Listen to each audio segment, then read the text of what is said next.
Hi guys, and welcome to Good Not Perfect, where we have fun with beauty and don't worry about it being perfect because you don't want to let the perfect be the enemy of the good. Today it is right at the end of January, and I am doing a roundup of January favorites. Most of them are beauty, a couple of them are not. I have been reading for years the blog Modern Mrs. Darcy by Anne Bogle for book recommendations, but she has a great thing that she runs sometimes called Things That Are Saving Your Life Right Now, which I think she actually got from somebody else. I'll link one of her posts down below, but I like that phrase of just like, it's not stuff that's literally saving your life, but just those little joys in life, a little bit of sparkle that just helps us get through the days. So I'm going to start out with the stuff that money can't buy, stuff to be grateful for in life that you have no control over, you're just happy it's happening. Then I'm going to move on, and I have a couple beauty products. My standards for if it's in my January favorites are, it has to be something I've used all month, like every week all month. So stuff that I recently discovered, like my Flower Beauty Quad, which I just have been using for a week, isn't in here. It's not because I don't actually love it, it's just because it hasn't been a January staple for me. And then I have a couple non-beauty products at the end. So let's start with stuff money can't buy. I think there's some standards that I'm happy for. I'm happy for my health, I'm happy for my family's health, but in terms of stuff that's specific to January, I live in the mid-Atlantic region, in the Virginia, Maryland area, and I am really, really grateful that we are having an actual winter with like cold and snow. I realize not everybody loves that, but we are turning into a 3.5 season area where we definitely have a summer and it's humid. We definitely have a fall, not as gorgeous as New England, but a definite fall that's gorgeous. And we definitely have a spring, but we don't always get a winter. Like, it always gets cold. It gets down into like the 40s or the 30s. Sometimes it doesn't go too far below freezing, like during the day, or even sometimes we've definitely had sometimes in February, like the daffodils start coming up because it's just hanging up in the 60s. And so our winters can be a little various. We never have white Christmases here. Like, we're very like, it freezes and it thaws and it freezes and it thaws, and our roads are a mess and there are potholes everywhere.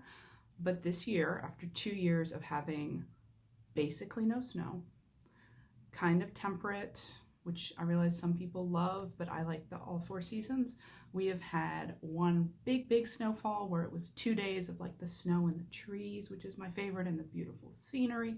And we've had a couple dustings since then where you just have the magic of waking up to snow, and it has been like cold. Like, we were out walking the other night and it was like just walking to go somewhere, not leisurely walking. And it was like 25 degrees. And even I have the Amazon coat, like the big puffy one that kind of everybody has. And even in that, like, I could feel the wind kind of going through it. So it's not always pleasant. It's not the most beautiful season, but I do like to have that actual 4th season, and money can't buy that. And I am just trying to enjoy it while it's here. There are definite downsides to winter, but I am trying to enjoy the scenery. I'm trying to enjoy the frozen ground. I'm trying to enjoy the thought that all of the mosquitoes are definitely dead because it's been frozen. And that's really been a highlight of this winter. I will try and throw up some photos of our big snowfall because it was gorgeous.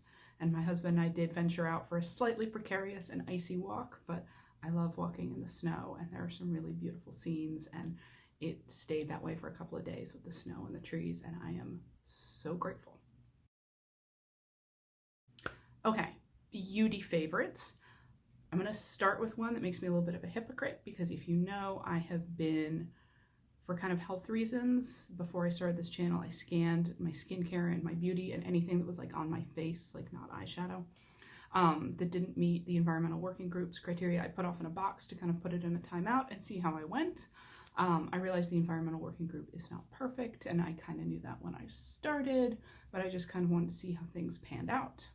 And I had been trying to go cruelty-free, and then I went this route, and I made one non-cruelty-free purchase, and I'm not sure where I am as a beauty consumer, but something that was in that purgatory box, the only thing that I did this scan in like November, and now it's January. So end of December, as it started to get really, really dry, everything else has stayed in that box, and I have been honest, and it has just, stayed there waiting for me to maybe be done with this project. But something I found I couldn't live without, or my routine was not up to snuff without it, is this Flower Beauty Supernova Celestial Skin Elixir. And you can actually see how much of this I've used. It was probably like half used. It's in this really nice glass bottle. It's got a dropper. This won't be for everybody, but I have dry skin and it is winter and I missed this so much that it came out. And even though it doesn't meet that, it is cruelty free. Flower Beauty is cruelty free, but I've been using it. I was using like an e.l.f. very like silicone-y one that was approved that I just had. There's nothing wrong with it, but I just needed that hydration on my face.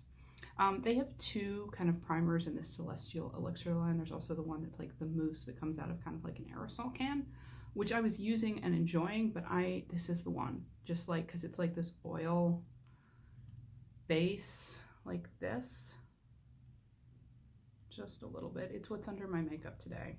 And it does have like a little bit of kind of glittery shimmer in there, which you can probably see, but mostly it's oily. It doesn't, like, I wouldn't use this as skincare, but just, it's dry, it's January. The radiators in my house are going full speed ahead, and I just needed every bit of hydration I could get. I missed this so much that I got it back out, and I have been using it all month. I had a big Flower Beauty phase in the summer, and I haven't really bought from them since then because I kind of did a big haul of stuff, and some of it I loved and some of it I didn't. But something that I rediscovered because I had to put some of my other concealers away in my purgatory box is this Flower Beauty concealer, which you've seen me use here a couple of times, and this is officially called their Light Illusion Full Coverage Concealer. And this was it, you know, it's cruelty free, it met the Environmental Working Group's requirements, and it is under my eyes today. But I love this stuff, and I kind of didn't. Maybe it was because I used it in the summer, and again, I need that hydration. It's super creamy. It does just enough of a job of covering. Like, there's stuff that I own that is a little more full coverage that's now away in my purgatory box, but this does enough, and it has been just such a fun rediscovery this month. I will say you do need to set this with powder. Like, I think maybe one of the reasons people don't like it is I have, you know, those little lines under there, and it will set in them if I don't set it with powder. But I put it on like 3 dots, do my beauty blender, finish the rest of my face, like take it all over my face, and I just go over with my finger if it's settled into lines, and then set it with powder, and then I'm good for the day. And it's good, and it lasts, and it's like hydrating, and it makes my under eyes look really good. And I have used it almost exclusive. I used the ColourPop Pretty Fresh one also, but this has been my go-to for every day. I've been using it going to work almost every day with the Pretty Fresh hyaluronic acid tinted moisturizer. I almost didn't call this a favorite for the month because I just use it all the time. This, when I'm going to work and I'm going to wear a mask all day, these are the two with my Maybelline face powder, which was my fall, where I was like, Environmental Working Group, and then I bought Not Cruelty Free, and I was like, oh, it's hard to keep track of everything. But these two are my go-to for wearing to work.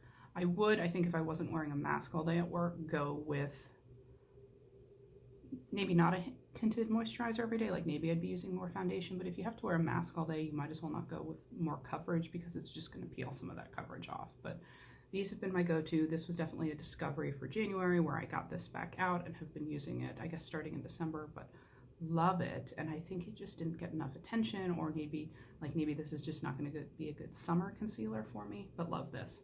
Also, kind of in the skincare realm, I have, and I rediscovered, and I am almost out of, as you can see, this is a lip scrub by Flower Beauty, and it lives in my medicine cabinet. It really should live in my shower, but it'll get gunky and there's not a good place for it. And it's glass, which makes it feel very luxe, but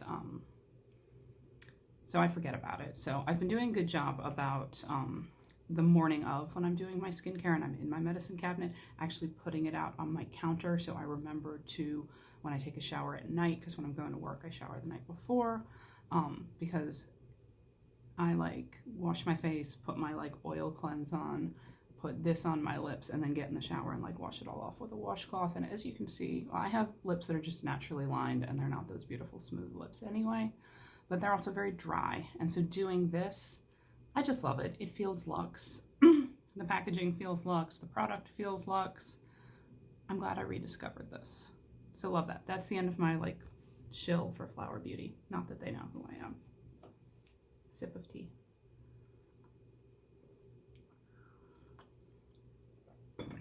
Okay, last like makeup product is these, which I wore forever ago before I was into makeup.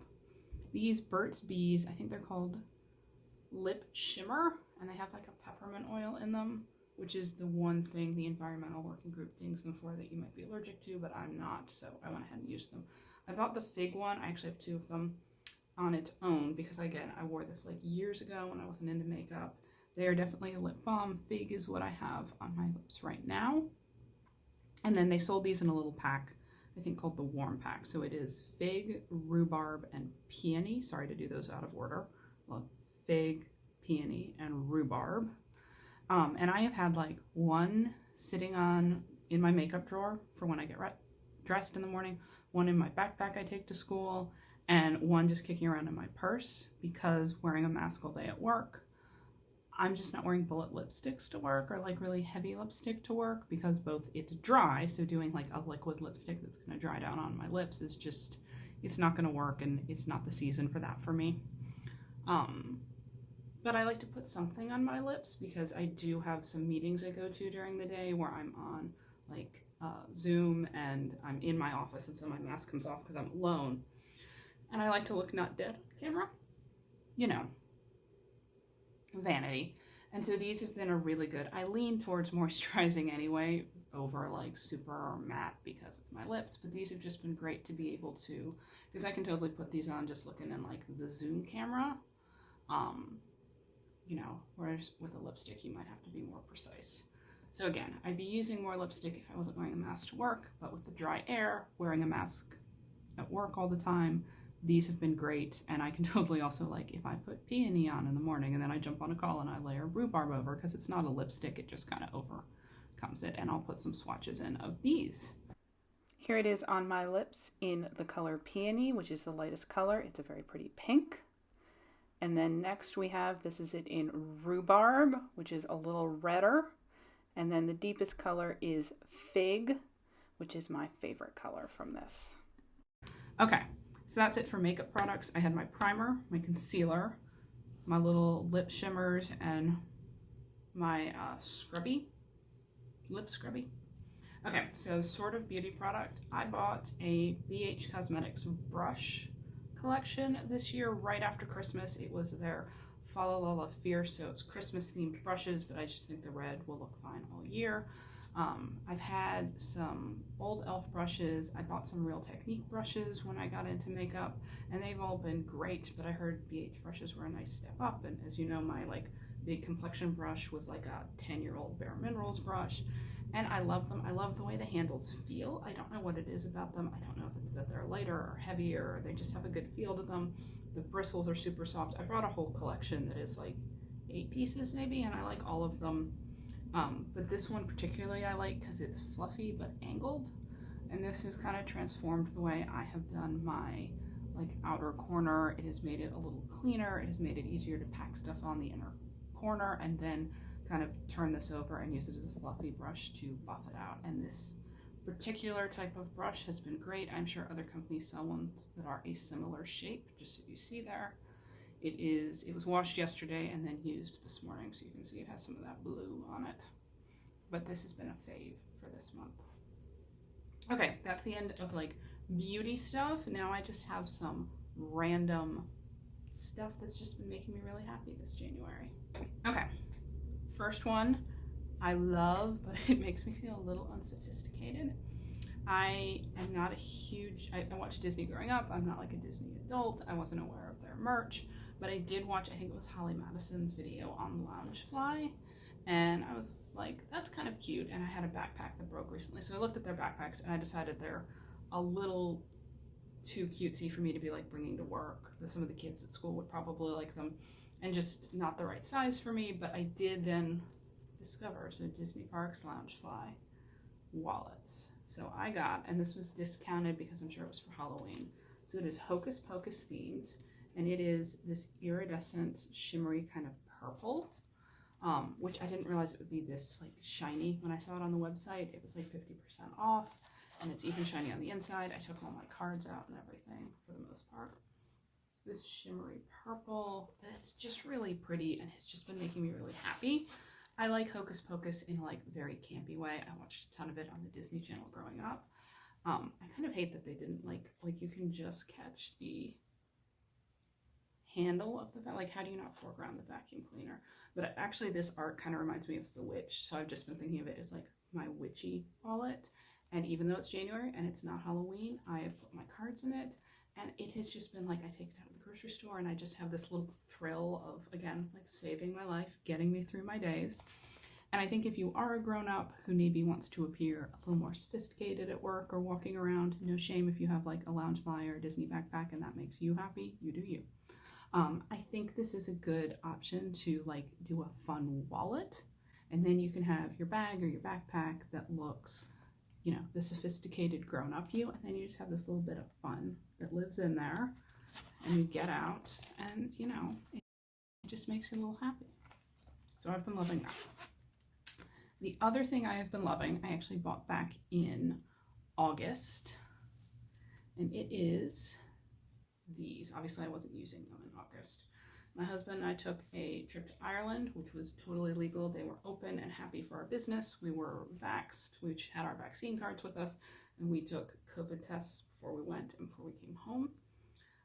But I bought these on the Aran Islands, which are off the west coast of Ireland, and they're famous for like the Irish fisherman sweaters. They make them other places than there, but I did some research before I went about which ones were actually made on the island, which doesn't necessarily mean they're better quality, but it means if you're a tourist there, your money is going to people there rather than, I mean, they're all Irish made, Irish owned, but I will link to the store. So I bought these little like fingerless gloves and this kind of oatmeal colored wool. I think some of it's undyed sheep wool.